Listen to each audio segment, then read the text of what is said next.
بسم الله الرحمن الرحيم. سورة فاتحة. أعوذ بالله من الشيطان الرجيم. بسم الله الرحمن الرحيم. الحمد لله رب العالمين. الرحمن الرحيم. مالك يوم الدين. إياك نعبد وإياك نستعين. اهدنا الصراط المستقيم. صراط الذين أنعمت عليهم غير المغضوب عليهم ولا الضالين.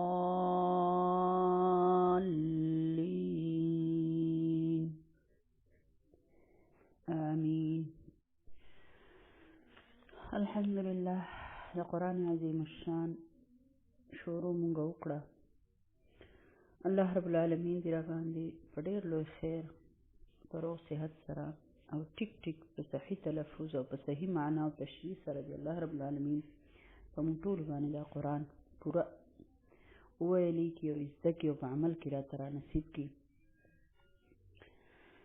د ټولو نه وړاندې که تاسو وګورئ نو بسم الله الرحمن الرحیم لیکلی شوی دی.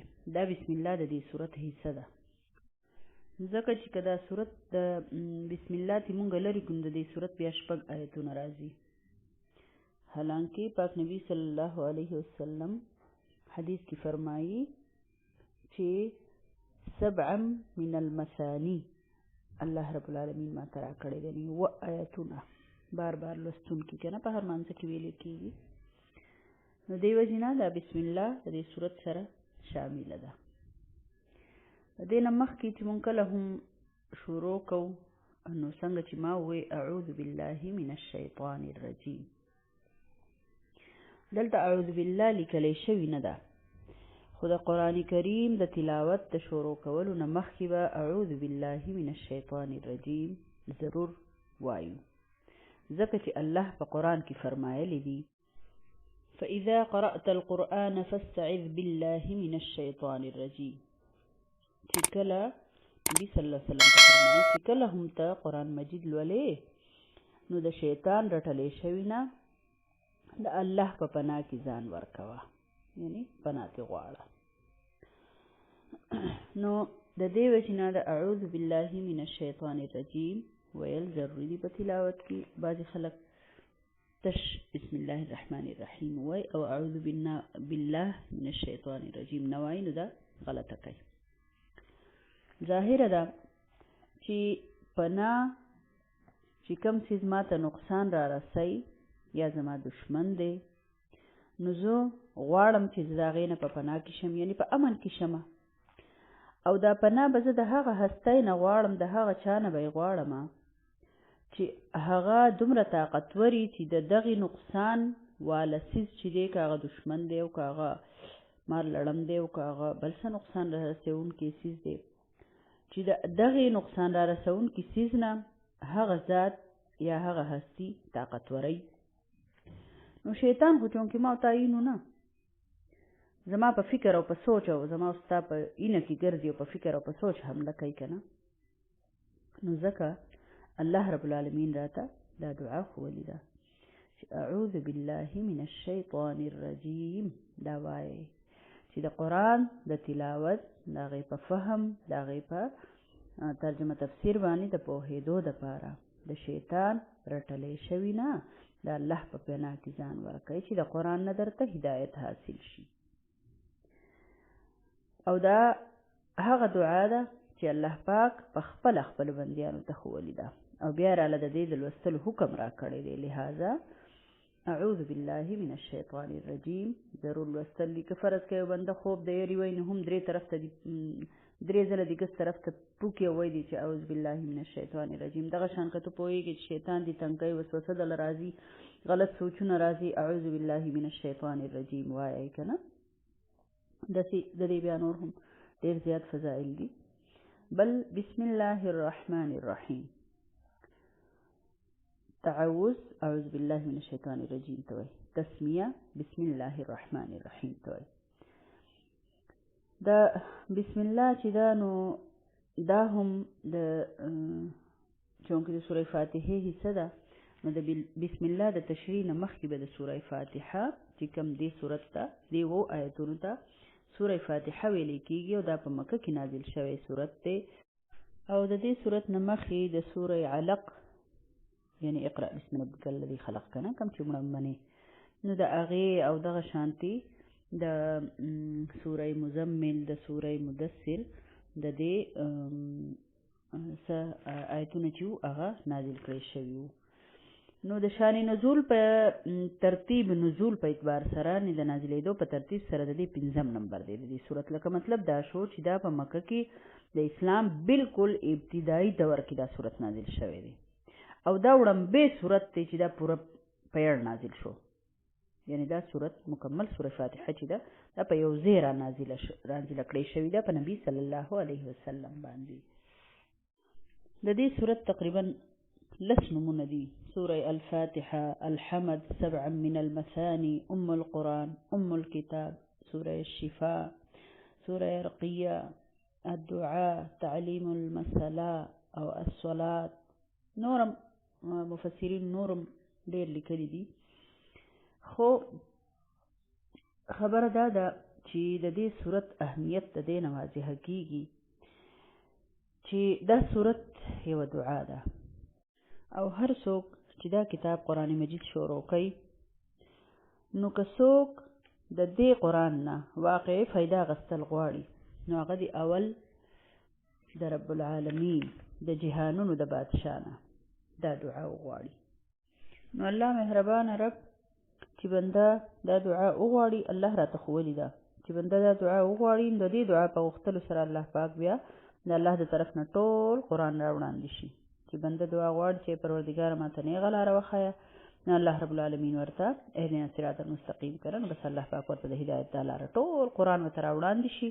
نو بس الله پاک بیا فرمایي چې د قرآن نه فایده متقیانو چتی، چې چا کې د الله رب العالمین سره مینه او د الله رب العالمین یره د چا په زړه کې پرته وي، نو هغه به د قرآن نه فایده اوچتی. نو دا ډېر جامع صورت دی. او سیدنا عبدالله بن عباس رضی الله تعالی عنه فرمایي چې یو ورځ جبرائیل علیه السلام د رسول الله صلی الله علیه وسلم سره ناست و، او د پاسه د اسمان نه یو زوردار اواز راغی، تیز اواز مونږ واورېدو.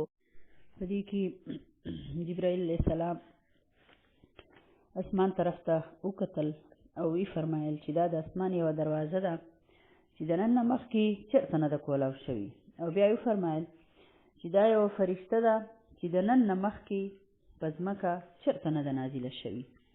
او بیا دغه فرشته راله، پاک نبی صلی الله علیه وسلم ته یې سلام وکړو، او خوږ نبی صلی الله علیه وسلم ته د 2 نورونو یعنی د 2 رڼاګانو نور چې که نه د 2 رڼاګانو خوشخبري ورکړله، او وی فرمایل چې دا د 2 نورونو خوشخبري ده تاسو ته.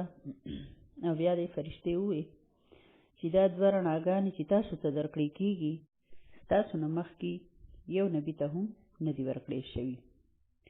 دا 2 رڼاګانې یو سوره فاتحه ده دا صورت، او بل نور د سوره بقره اخیری 2 آیتونه دي. کله هم چې پاک نبی صلی الله علیه وسلم ته وایي دا فرشته چې تاسو کله هم د دې 2 نور نه د دې 2 رڼاګانو نه کم یو کلمه تلاوت کوي، او بیا آپ صلی الله علیه وسلم څه څیز هم غواړئ د الله نه، نو ضرور به تاسو ته عطا کېږي، هغه څیز به تاسو له ضرور درکړی کېږي. دا د صحیح مسلم حدیث دی. نو دا دومره ښایسته آیتونه دي، پوره قرآن یو د بل نه سیوا ډېر زبردست الله د طرف نه د عرش نه نازل شوی کلام دی. هره خبره یې قیمتي ده، خو الله رب العالمین دې په موږ ته عمل را نصیب کړي، او الله پاک دې پې راته پوهه را نصیب کړي. سیدنا ابو سعید بن معلا رضی الله تعالی عنه فرمایي چې رسول الله صلی الله علیه وسلم ماته فرمایل چې زه تاسو د قرآن یو داسې سورت وښیم چې هغه د قرآن پاک د ټولو سورتونو نه عظیم یو چتی او هغه دی الحمدلله رب العالمین د ولدوالین امین پورې کنه یعنی هغه چې هغه سبعا من المثانی دی او قرآن عظیم چې هغه ماته راکړی شوی دی یعنی پورا قرآن او په دې پورا قرآن کې بهترین سورت سوره الحمد یعنی سوره فاتحه ٹھیک شو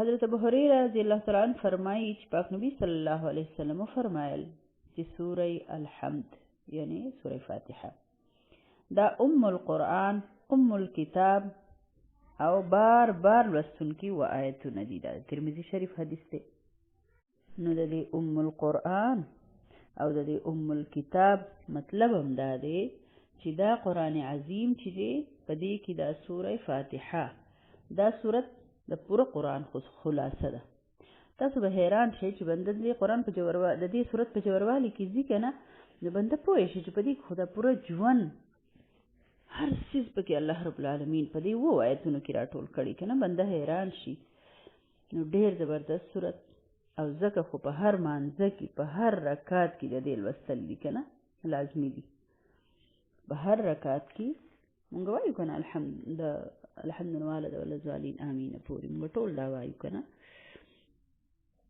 نو اوس وراشو د دې سورت لوستل بسم الله الرحمن الرحیم بسم الله سره د نوم د الله یعنی پنوم د الله الرحمن الرحیم چې رحمان او رحیم دی یعنی زه د الله رب العالمین پنوم سره شروع کوم اسلام چې انسان ته کم تهذیب خایي نو په دې کې یو قاعده دا ده چې انسان د خپل هر کار ابتدا یعنی شروع چې دی هغه د الله د نوم نه کوي ټیک شو په دې سره 3 فائدې حاصلې شي چې ته د الله په نوم ته یو کار شروع کړې تا ته به 3 فائدې حاصلې شي یو دا چې د ډېرو غلط کارونو نه به بنده بچي دویم دا چې د خپل هر کار شروع به د صحیح بنیاد نه کوي ځکه چې الله نو مخلې خو صحیح کار به کوي که نه او دریم دا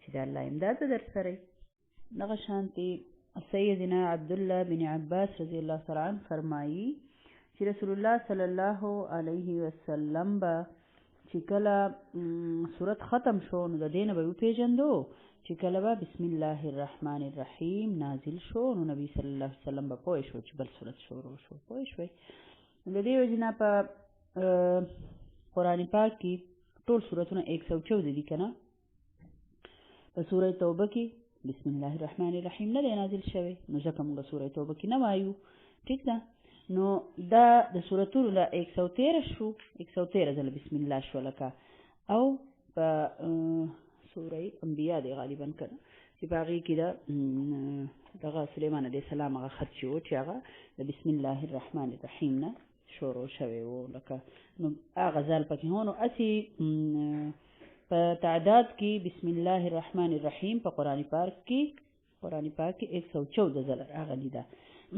خو دا یو ځل په سوره توبه کې نه ده راغلي او یو ځل په سورت کې راغلي ده ځکه دا بیا بیرته 114 ځله شوه بیا الحمد ټول تعریفونه لله خاص الله لره دی رب العالمین چې رب دی د ټولو کائناتو نه عالمینو د ټولو عالمینو رب په 3 معنو کې استعمالیږي نو اولنې مالک دویم پالونکی او دریم بادشاہ یا حاکم یا انتظام چلونکی ټول تعریفونه خاص الله لره دي د حمد لایق بادشاہ چې دی هغه الله دی معنا دا ده که نه د حمد معنا تعریف هم کېدی شي چې ټول تعریفونه خاص الله لره دي او د حمد معنا شکر هم کېدی شي لکه الله رب العالمین ځمکه اسمانونه نور سپوږمۍ د ستوري د ټول کائنات په څومره ښایسته طریقه سره منظم یو نظام الله جوړ کړی دی چې عقل ورته حیرانېږي. نو په دې باندې چې د رب العالمین څونه تعریف وشي نو هغه کم دی. او شکر هم د الله رب العالمین خاص انعامات دي دا چې الله مهربان رب انسان چې دی هغه په ټولو مخلوقاتو کې بهترین ساخت باندې پیدا کړی دی او بیا صحت او رزق او لکه کم نعمت نه دی چې الله رب العالمین موږ نه دی را کړی کنه. نو الله رب العالمین خاص الله رب العالمین د هر قسم حمد او د شکر مستحق دی. نو لکه په دې تاسو په وړو کې مثال سره تاسو پوهه کما چې مونږ سوچ کوو کنه چې فرض کیا زه اکثر مور پلار ته بچی ډېر خوږ او ښکلی ښکاري کنه. فرض که زما دا بچی دی زه وایم چې زما دا بچی داسې ښکلی دی داسې قابل دی یا داسې ښایسته دی یا لکه ډېر شي خبرې ماله راځي که نه چې زه دا سوچ وکړم چې زما دا بچی ښکلی دی د چا جوړ کړی دی؟ په اصل کې ښکلی ښایست د چا سره خوند کوي؟ دا چا دا ښایسته تخلیق چا کړی دی؟ فتبارک الله احسن الخالقین. نو برکت والا دی زما الله چې هغه بهترین خالق دی. نو د ښایست زما د بچي د ښایست هم د الله کمال دی که نه، زما کمال نه دی. زما بچی قابل دی، د عقل ولا چا ورکړی دی، د سوچ ولا چا ورکړی دی، د چا پیدا کړی دی؟ الله رب العالمین. داسې تاسو له دې زندګۍ یو څیز واخلئ نو چې تاسو پسې ځئ نو خبر به چېرته ځي؟ الله رب العالمین. نو ځکه دا دومره ښایسته آیت دی چې الحمدلله رب العالمین.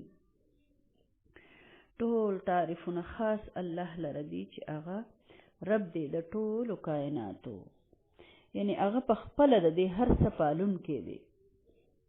د ټول کائنات د رب العالمین په اختیار کې دي. لکه مونږ خو یو عالمینو چې دا دنیا ده او دا اسمان دی او دا ځمکه ده او بس دغه خلک مونږ دا عالم مونږ یینو که نه.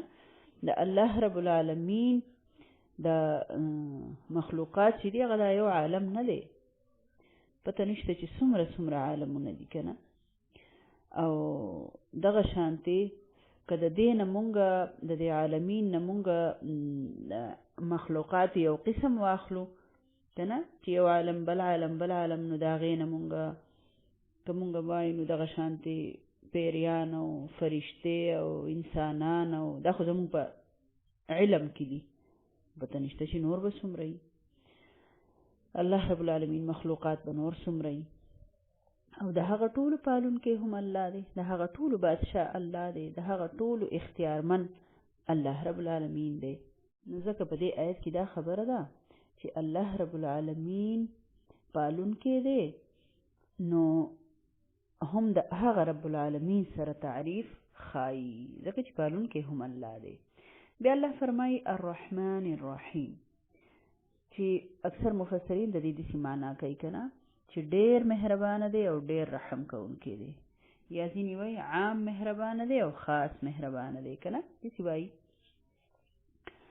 نو د رحمان صفت داسې دی چې د رحمان لفظ دا د بل چا سره نه ښایي او نه بل څوک د دې مستحق کیدی شي. الرحمن چې دی دا صرف د رب العالمین نوم دی.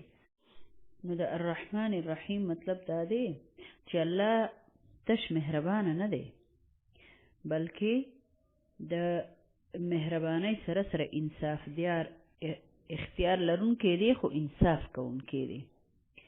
ځکه چې الرحیم هم دی.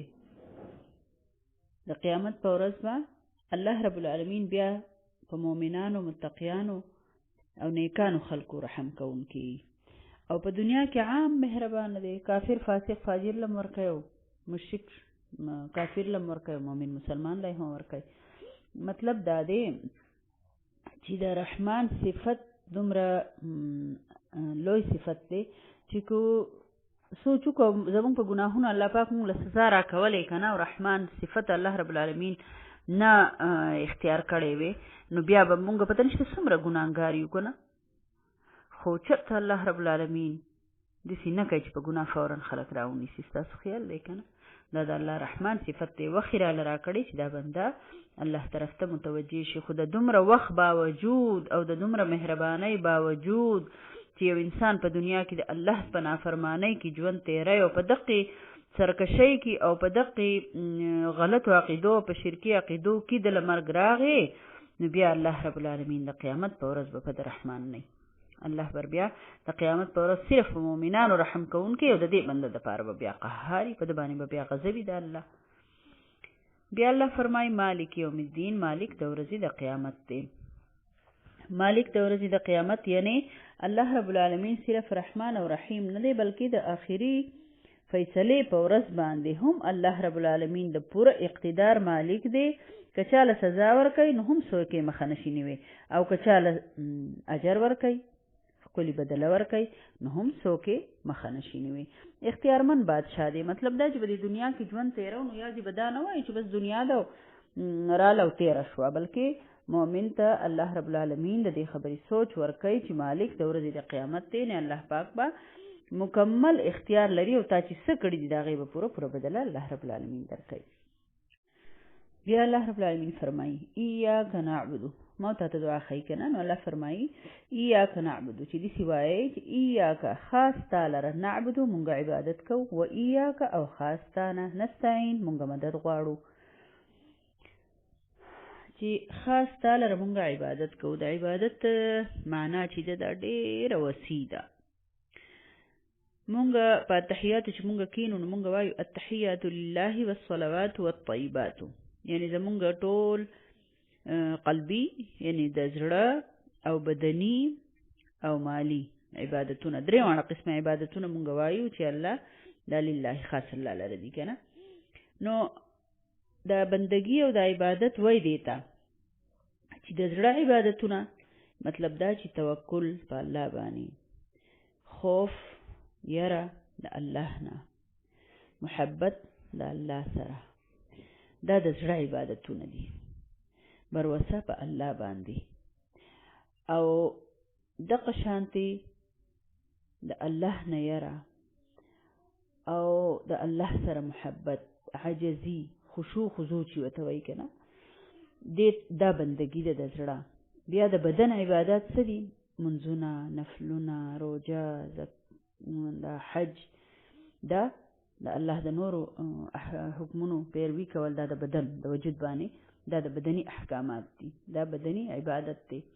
او مالی عبادت چې دی زکات دی، صدقې دی، خیراتونه، قربانۍ، نذر و نیاز کوم چې د الله د رضا لپاره د الله په نوم که نه، دا ټول مالی عبادتونه دي.